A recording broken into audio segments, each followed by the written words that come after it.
신앙생활에 있어서 취해야 될 것과 버려야 할 것이 있습니다. 하나님이 우리에게 주시는 귀한 축복은 믿음으로 취해야 되고, 하나님이 우리에게 금하신 모든 일들은 과감하게 버리는 것이 참 신앙인의 자세인 것입니다.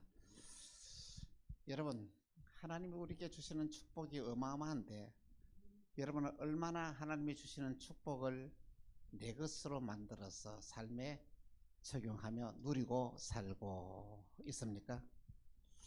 하나님의 주시는 축복을 내 것으로 만들지 못하면 그 축복이 나와는 아무 상관이 없는 거 아닙니까? 부뚜막에 소금도 집어넣어야 짜다.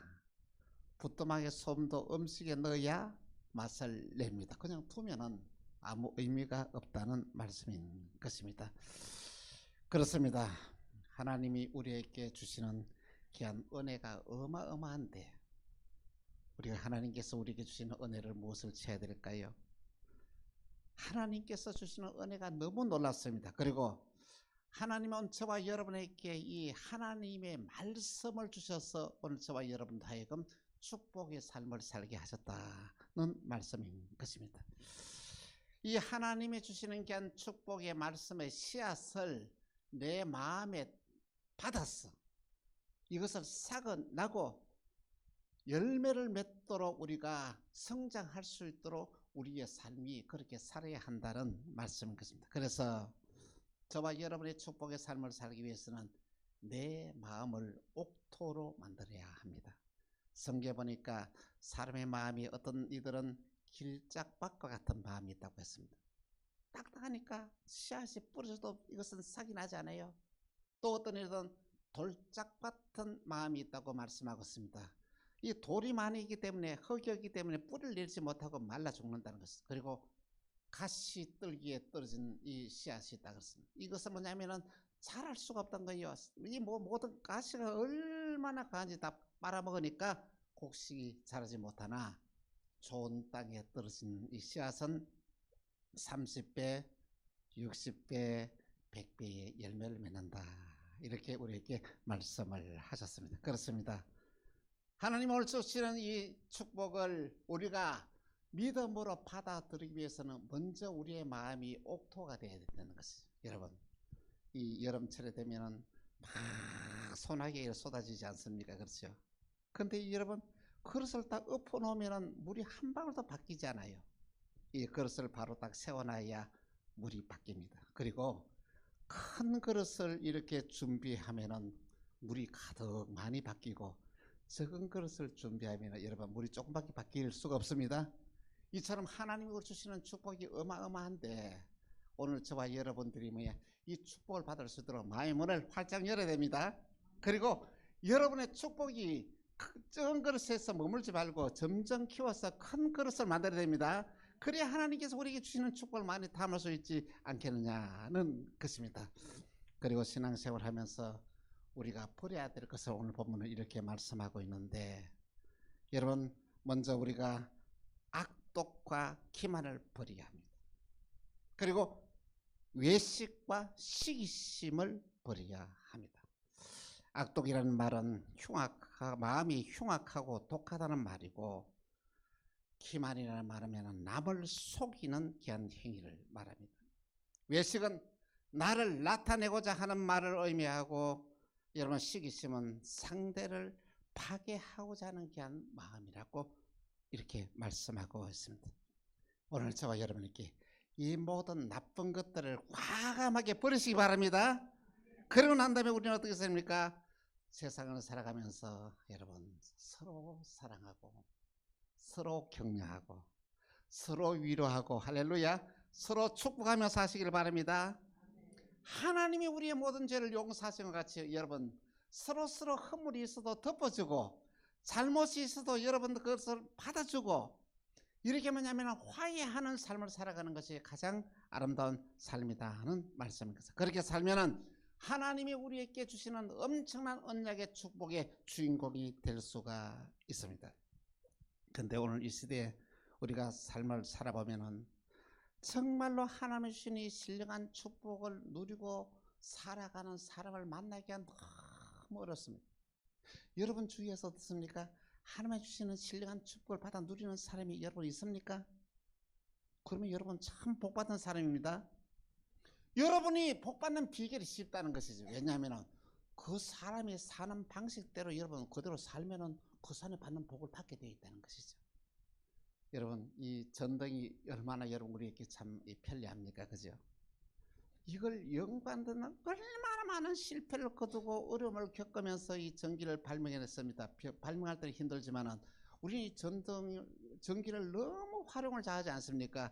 이걸 꼽아서 밥도 짓고 뭐 이것을 꺼서 불도 밝히고 다양하게 이렇게 우리가 사용할 수 있다는 것은 너무 참 놀라운 일입니다. 이처럼 뭐냐면은 하나님의 축복도 마찬가지입니다. 그래서 여러분 축복의 모델을 여러분들 정하는 것이 너무 중요합니다. 여러분 주위에서 이렇게 신령한 축복을 받는 사람이 없다면은 성경 속에서 하나님의 축복을 받는 사람을 여러분 한 사람 딱 붙잡으시기 바랍니다. 그리고 그 사람이 산 대로 그대로 행동하며 사는 거예요. 그러면 성경 속에서 약속하신 이 축복이 오늘 저와 여러분 것이 된다는 말씀인 것입니다. 그렇습니다. 오늘 본문은 우리가 어떻게 살아야 축복받는 삶을 살아가는지 우리에게 가르쳐주고 있습니다. 먼저 하나님을 불신하는 불신앙을 과감하게 버리십시오. 하나님 말씀 의심하시고 그 말씀을 무조건 아멘으로 받아들이고 여러분 믿음으로 취하시기를 바랍니다. 그리고 우리의 삶 속에서 악독과 기만을 버리고 외식과 시기하고 남을 비방하는 말을 절대 하지 마십시오. 그렇게 하면 오늘 저와 여러분에게 삶이 하나님께서 축복의 문이 열린다는 것이죠. 그리고 우리는 하늘의 소망을 가지고 믿음으로 살아가야 됩니다. 그리고 은혜를 사모하는 삶을 살아가야 됩니다. 오늘 우리의 삶이 뭐냐면은 나를 살려주시고 나를 구원해 주시는 구원의 감격을 날마다 체험하면서 살아가야 되는 거예요. 그리고 하나님이 우리에게 주시는 하늘의 양식인 신령한 젖을 사모하면서 살아가십시다. 이렇게 살면은 우리 모두가 다 이 축복의 주인공이 되는 줄 압니다. 오늘 우리는 하늘의 양식인 신령한 젖을 어떻게 우리가 받을 수 있는지 오늘 본문의 말씀을 함께 생각하면서 은혜를 나누고자 합니다. 먼저 첫 번째, 순전하고 깨끗한 삶을 살아라 입니다. 타락한 우리 인간은 순전함을 버리고 외식과 가식으로 가득 차 있습니다. 이 모든 것들이 뭐냐면 신앙생활에도 외식과 형식이 우리의 삶을 이렇게 짓누르고 있다는 말씀인 것입니다. 여러분, 가식이란 말은 거짓한 행동을 말하는데 정말 오늘 저와 여러분에게 남에게 보이기 위해서 외식이란 말은 다른 사람에게 보여서 치장하는 것을 말하는데 이런 것을 우리가 과감히 끊어내야 우리의 마음이 순전해질 수 있다는 말씀인 것입니다. 베드로전서 2장 2절에 이렇게 말씀을 하고 있습니다. 같이 시작.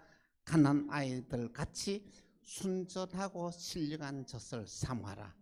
이런 그로 말미암아 너희로 구원에 이르도록 자라게 하려 합니다. 오늘 저와 여러분이 신령하고 순전한 젖을 우리가 먹게 되면 여러분의 신앙이 반듯하게 바르게 성장할 수 있다는 말씀인 것입니다. 예, 보니까 욥기서 1장 1절에 보니까 이렇게 말씀하고 있습니다. 우서 땅에 욥이라는 사람이 있는데 그 사람은 순전하고 정직하여 하나님을 경외하면서 악에서 떠난 자더라 이렇게 되는데 이 성경이 번역되기 전에는 어떻게 기록되어 있는가 하면 이렇게 되어 있습니다. 우서 땅에 욥이라는 사람이 있었는데 그 사람은 순전하고 정직하여 하나님을 경외하면서 악에서 떠난 자더라. 여러분, 순전하다는 말은 뭐냐면은 온전하다는 말입니다. 오늘 저와 여러분이 하나님 앞에서 순전한 삶을 살아갈 때는 하나님께서 저와 여러분께 언약하신 축복이 어마어마하게 우리에게 많다는 사실을 여러분 꼭 기억하시기를 바랍니다. 여러분, 오늘 저와 여러분이 이 타락한 이 세상에서 죄악에 관한 이 세상에서 순전한 삶을 살아가는 것은 여러분 결코 쉽지 않습니다. 오늘 저와 여러분 타락한 세상의 삶에서 우리가 순종하는 삶을 살게 되면 정직한 삶을 살게 되면 오늘 저와 여러분이 왕따를 당할 수가 있다는 것이죠. 참 그래서 뭐 다른 사람 다 그러는데 나도 그렇게 살아야 되지 이렇게 자연스럽게 우리 그렇게 되는데 우리는 그렇게 살지 말아야 됩니다. 욥은 바로 그렇게 살지 않았습니다. 욥은 하나님 중심으로 살았고 욥의 친구들은 세상 중심의 삶을 살았습니다. 욥은 시련과 고난을 당할 때에 그의 친구들이 그를 찾아와서 격려하고 위로하기 위해 찾아왔습니다. 그런데 욥의 친구들이 하는 모든 말이 욥에게 하나도 도움이 되지 않고 더 큰 상처로 이렇게 남게 되었다는 것입니다. 욥을 찾아왔던 그의 친구 엘르바스와 빌닷 소발은 당대에 참 대단한 사람들이었습니다. 엘르바스는 하나님은 정금이다, 하나님은 승리하시는 뜻의 이름으로 그의 삶도 정금처럼 전부 다 밝고 아름답게 살았습니다. 빌닷은 논쟁의 아들이라는 뜻으로 어느 누구도 그의 논쟁을 해서 이길 자가 없습니다. 이 친구가 세상의 모든 지혜를 동원해서 욥을 이렇게 설득을 시키려고 하는데 욥에게는 하나도 도움이 되지 않았습니다. 소발은 지적이란 세란 뜻으로 욥을 찾아와서 온갖 충고를 다 쏟아부었습니다. 네가 이렇게 된 것을 말이야, 네가 하나님 앞에서 잘못했기 때문이다. 다시 네 자신을 돌아봐라. 그러면서 이렇게 책망을 했습니다. 욥이 어떤 말을 해도 그에게 통하지를 않습니다. 그런데 참 놀라운 것은 이것을 하나님이 다 지켜보고 계시다는 것입니다. 여러분 주위에서 욥처럼 어려움을 당하는 사람을 여러분 있습니까? 제발 그런 사람을 찾아가서 여러분 뭔가 좀 가르치려고 하지 마십시오. 교훈하려고 하도 마십시오. 그냥 어려움을 당하는 사람들 그냥 손을 잡아주고 그 사람이 하는 말만 들어주십시오. 이것이 바로 상처 입은 자들에게, 고난당한 사람에게 가장 큰 힘이 되고 위로가 되는 행동이라는 말씀인 것입니다.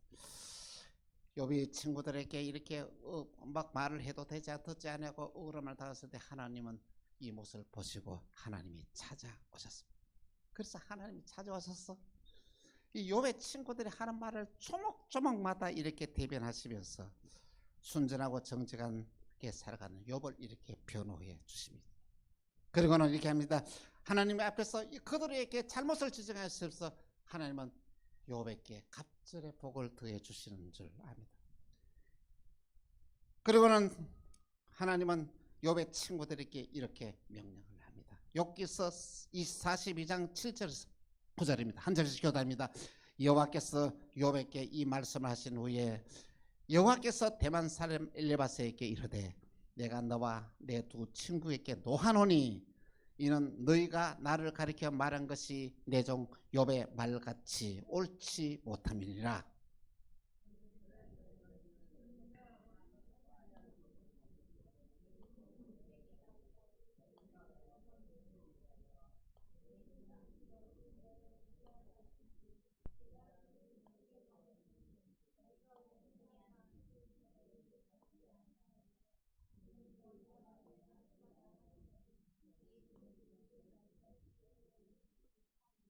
구절 시작. 이에 대만 사람 엘리바스와 수아 사람 빌닷과 나아마 사람 소발이 가서 여호와께서 자기에게 명하신 대로 행하니라.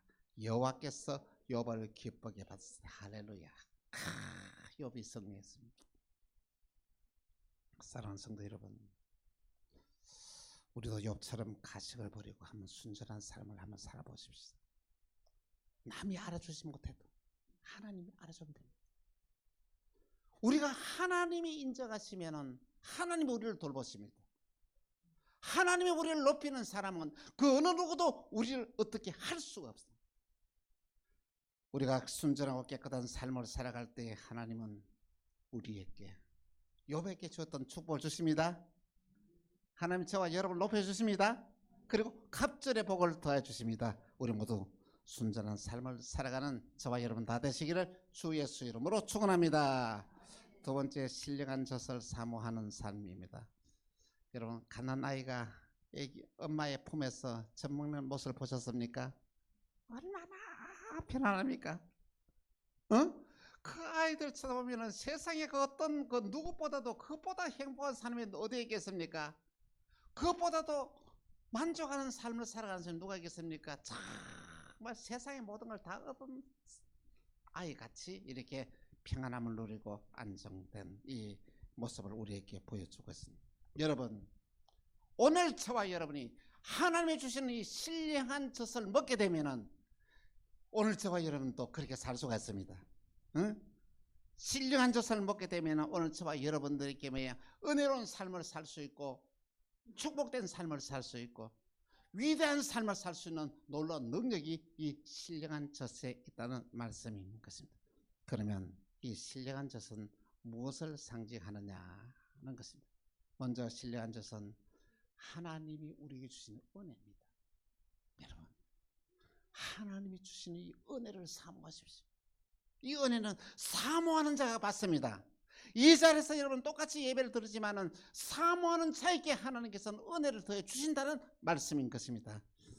은혜의 사람은 모든 문제를 쉽게 풀어나갑니다. 은혜의 사람은 위기를 기회로 만들고 실패를 성공으로 바꿔 나갑니다.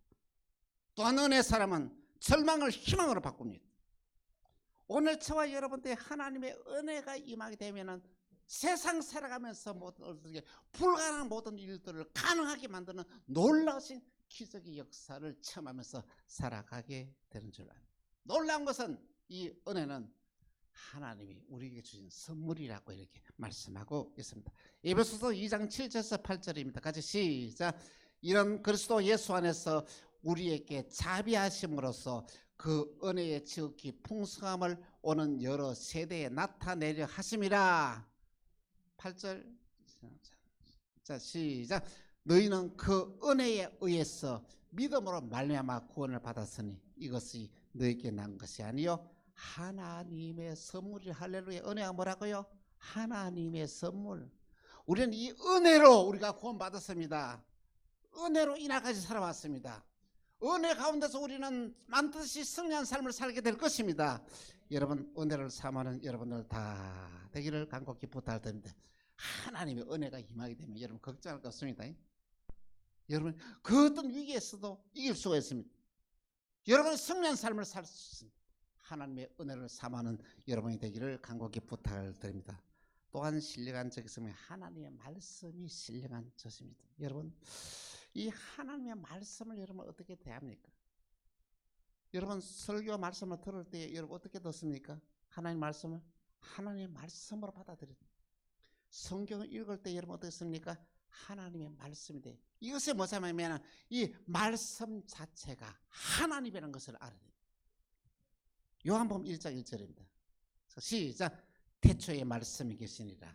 이 말씀이 하나님과 함께 계셨으니 이 말씀은 곧 하나님의. 할렐루야. 뭐라고요? 이 말씀은 뭐라고요? 곧 하나님.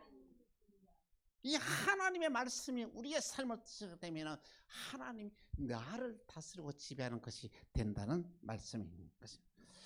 오늘 저와 여러분이 하나님의 말씀을 여러분 믿음으로 받아들이고 그 하나님의 말씀대로 우리가 살게 될 때는 오늘 저와 여러분에게 놀라운 일들이 나요. 이 하나님의 말씀은 능력이 있어서 내 삶의 환경을 바꿉니다. 하나님의 말씀은 생명이 있어서 오늘 저와 여러분들을 구원합니다. 이 하나님의 말씀은 축복의 씨앗으로서 그 말씀대로 살 때마다 그 말씀에 약속한 언약의 축복이 오늘 저와 여러분에게 그대로 공급되어진다는 놀라운 사실을 꼭 기억하시기 바랍니다. 여러분 신령한 젖을 사모하십시다. 신령한 젖은 뭐라고요? 은혜입니다. 신령한 젖은 뭐라고요? 하나님의 말씀입니다. 은혜를 받아들이고 하나님의 말씀을 우리가 받아들일 때 오늘 저와 여러분들은 위대한 삶을 살 수 있는 것입니다. 마지막 세 번째로 주의 인자심을 체험하는 삶입니다. 인자하다는 말은 어질고 자유롭다는 말입니다.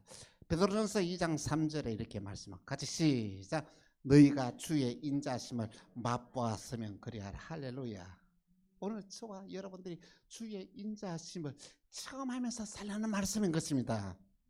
인자함이란 뭐냐면 자유로운 삶을 말합니다. 자유롭다는 말은 뭐냐면 베푸는 사랑과 정이 있겠다는 것입니다. 여러분, 사람들을 만날 때마다 편안한 사람이 있죠, 그죠? 근데 사람 만나서 대화할 때마다 막 까다로운 사람이 있고 막 부담이 되는 사람이 있죠. 저와 여러분의 삶을 하나님의 인자하심이 형하게 되면 이렇게 우리에게 자유로운 자가 되어서 만나는 사람들이 편안하게 하는 놀라운 일들이 일어나게 됩니다. 자유로운 사람은 사람을 일으켜 세웁니다. 자유로운 사람은 위로를 얻게 하고 소망을 가지게 합니다. 자유로운 사람은 상대방 마음에 차가운 마음을 녹입니다. 자유로운 사람은 영혼을 구원하고 살리는 놀라운 능력이 있습니다. 여러분, 차가운 사람 되지 마십시오. 따뜻한 사람 되십시오.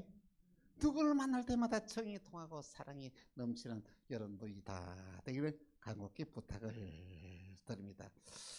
오늘 저와 여러분의 자유로운 삶을 살 때는 우리에게 어떤 일들이 일어나냐. 시편 63편 3절에서 7절입니다. 한 절씩 교도합니다. 주의 인자심이 생명보다 나으므로 내 입술이 주를 찬양할 것이라.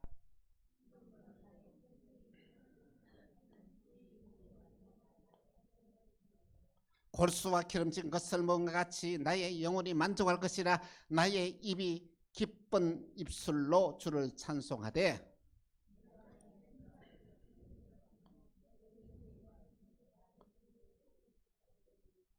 7절 시작. 주는 나의 도움이 되셨습니다. 내가 주의 날개 그늘에서 즐겁게 부르리다. 여러분, 오늘 저와 여러분이 자유로운 삶을 살아갈 때, 인자한 삶을 살아갈 때 주님은 나의 도움이 되고 주의 날개를 달고 세상을 살아가는 놀라운 삶을 살게 된다는 말씀인 것입니다. 주의 인자심이 우리와 함께 하실 때는 이런 놀라운 기적이 납니다. 우리가 주를 송축하며 주님을 찬양하면 살찐 소를 먹은 것 같이 만족한 삶을 살 것이라고 오늘 본문은 말씀을 했습니다. 사랑하는 성도 여러분, 우리에게 주신 순전하고 신령한 젖을 사모하면서 살아가고 있습니다. 우리의 삶을 되돌아보면 하늘 양식인 신령한 젖을 외면하고 마귀 같은 젖은 이 미끼에 속아서 살아갈 때가 많습니다. 하나님은 우리에게 주신 이 신령한 축복을 가지지 못하도록 마귀는 이 세상에 던진 미끼가 뭐냐면 세상의 부귀와 영화입니다. 세상의 부귀의 영화가 여러분의 인생을 바꾸지 못합니다. 오늘 저와 여러분께 주시는 게 신령한 이 젖을 먹어야만이 오늘 저와 여러분들은 이 모든 마귀의 유혹을 물리치고 진정한 축복의 주인공이 될 수 있다는 말씀인 것입니다. 마귀 따라가다가 그 미끼를 물게 되면은 유혹을 받아서 패가 망신의 삶을 살아요. 진정한 패가 망신의 삶은 내 주님을 버리는 삶입니다. 신앙을 버리는 삶이 패가 망신의 삶입니다.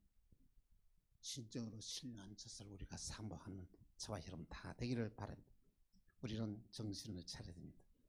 마귀가 던져놓았던 이 유혹을 배제하고 하나님이 주시는 신령한 젖을 사모하는 우리 모두가 다 되십시다.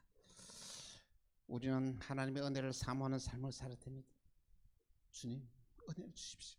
하나님의 은혜 아니고 내가 신앙생활을 바르게 할 수가 없고 승리한 삶을 살 수 없주요. 하나님의 은혜를 주옵소서. 날마다 기도하시길 바랍니다. 우리는 하나님이 주시는 게 말씀을 우리는 믿음으로 받아들여야 됩니다. 말씀을 읽고 묵상할 뿐만 아니라 말씀을 읽고 묵상으로 끝나면 아무 의미가 없다는 것이죠. 말씀을 듣고 흘려버리면 아무 의미가 없다는 것이죠. 그 말씀을 내 것으로 만들어야 돼요.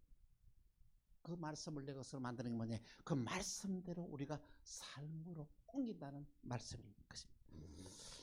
그리고 우리는 하나님의 그 인자하심을 체험하면서 살아가야 됩니다. 우리 하나님께서 우리를 얼마나 그 인자하심으로 우리를 지켜주고 계신지 모릅니다. 그것을 날마다 체험하면서 살아가는 오늘 저와 여러분이 다 되어야 합니다. 그래야 우리 모두 하나님 우리에게 주신 신령한 젖을 삼으면서 오늘 말씀의 언약하신 이 풍성한 축복을 받아 누리는 저와 여러분 다 되시기를 주 예수의 이름으로 축원합니다. 기도하겠습니다. 주님, 우리에게 신령한 젖을 사모하라고 말씀하셨는데 하나님이 주신 이 신령한 젖을 사모하면서 살게 하여 주옵소서. 신령한 젖이 우리에게 공급될 때는 마귀의 모든 유혹을 물리치고 하나님의 주시는 축복을 취하여 축복의 주인공으로 살 줄 믿습니다. 우리 광영 만나게 모든 성도들은 신령한 젖을 먹으면서 신령한 축복을 받아 누리는 축복의 주인공들이 다 되게 하여 주옵소서. 주 예수 그리스도 이름으로 기도합니다. 아멘.